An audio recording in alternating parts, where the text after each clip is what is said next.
अगदी 5 सेकंदात मित्रांनो 11,111 गुणिला 11,111 कसे सोडवणार मित्रांनो, बघूया तर मग।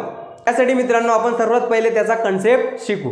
जसं मित्रांनो पहिले एक्झाम्पल 11 गुणिला 11, 11 गुणिला 11 कसे करणार मित्रांनो। आता 11 मध्ये किती वन आहेत मित्रांनो, तर 2 वन आहे। मग मी काय लिहिणार 1 2 बरोबर, 1 2 लिहिलं, नंतर मी आता रिव्हर्स 1 पर्यंत लिहित जाणार, म्हणजे 1 2 आणि त्याच्या रिव्हर्स 1 बरोबर, म्हणजे 11 गुणिला 11 आलं 121 बरोबर, सिंपल। 111 गुणिला 111। आता मित्रांनो इथे किती वन आहे, तर 3 वन आहे बरोबर, 3 वन। मग मी आपण कसं लिहिणार 1 2 3 बरोबर, 3 लिहिलं, आता रिव्हर्स लिहित जाणार 3 2 1 सिंपल। आता आपल्या प्रॉब्लेम मध्ये किती वन आहे मित्रांनो, तर आहेत 5 वन। मग मी काय करणार 1 2 3 4 आणि 5 लिहिलं, नंतर आता रिव्हर्स लिहित जाणार, 5 नंतर 4